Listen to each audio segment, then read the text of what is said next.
When people think of the classic singer, I think they picture the larger-than-life soprano with a mouth opening that could catch an albatross. That big wide-open mouth may look impressive, but is that the best position for efficient singing? Sound check. G'day there, my name is Dr. Dan. Welcome to Voice Essentials, the channel where we believe if you know more, you can sing more. One of my first singing experiences was in my primary school choir. I can still hear the choir director encouraging us to open our mouths so more sound could come out. The funny thing is, no matter how hard we tried to create cavities the size of the Grand Canyon, we couldn't increase our volume. My memory, albeit many decades ago, is that our sound got worse. Wider mouths seem to reduce the quality of our singing. I suspect that many of you have been taught the same. The instruction to widen the mouth is not uncommon in a choir or by a singing teacher, but the instruction's popularity certainly doesn't make it right. You see, along with your tongue, lips, and hard and soft palates, your jaw is a part of your articulatory system. Your jaw also plays its role in adjusting the vocal tract for the improvement of resonance.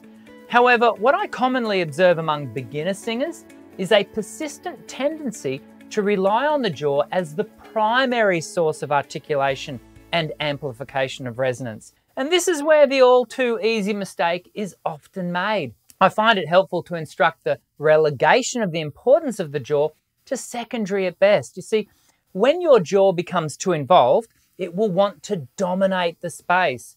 The jaw's primary function, also called the mandible in anatomy, is to facilitate mastication, which is the process of chewing food. Chewing requires tremendous amounts of force and pressure. And this, in turn, means that the temporomandibular joint, the joint at which your jaw attaches to your skull, is one of the more powerful joints in your entire body.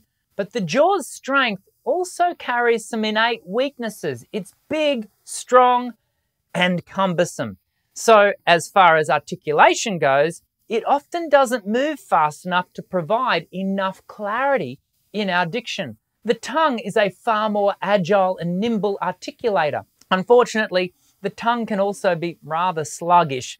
So if your jaw acts as a primary articulator, your tongue will sit back and do as little as possible. Secondly, the temporomandibular joint also sits in line with the pharynx, the back of the throat. So when we overextend the opening of our mouths, like so, not only does the front of your jaw drop, the rear of the throat narrows. A narrow pharynx equates to poor resonance and heightens vocal fatigue, due in part to the acoustical overloading of the vocal folds.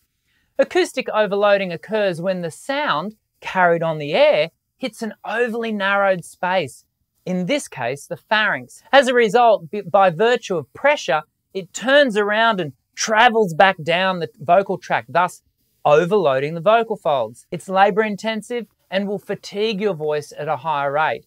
Simply put, a big, wide open mouth doesn't enhance your sound.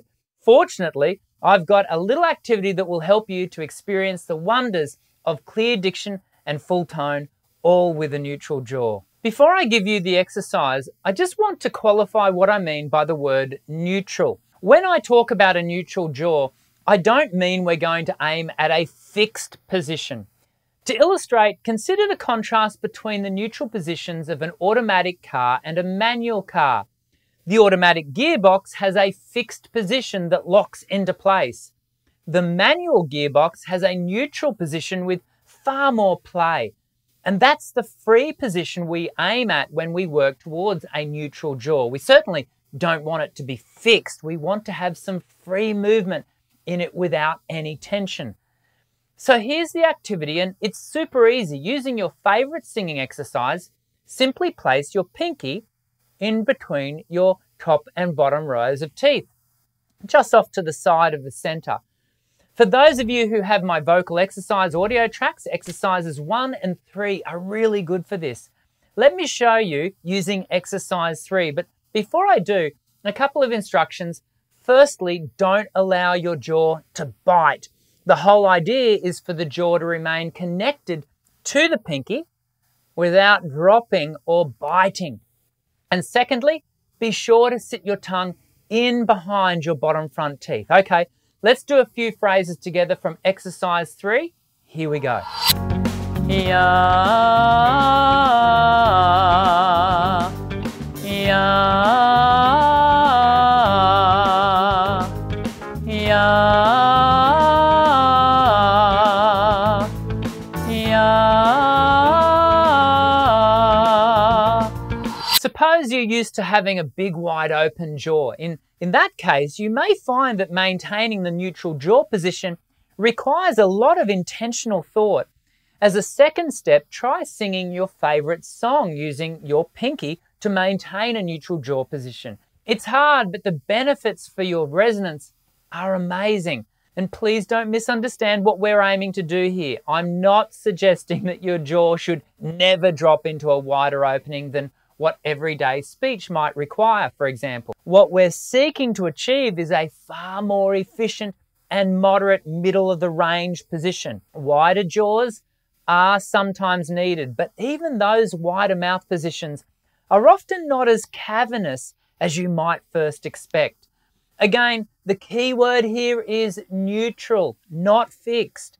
As always, leave me a comment and let me know how you go with the exercise, and take a moment to share the video with your friends and fellow singers on the socials. And if this is your first Voice Essentials video, welcome. I'm gratified that you watched the video all the way to the end. I hope you've gotten something from our time together. I'd love for you to subscribe and join our ever-growing community of singers from across the globe who, just like you, are passionate about developing their singing voices. But for now, until I see you in the next Voice Essentials video, I'm Dr. Dan. Sing well.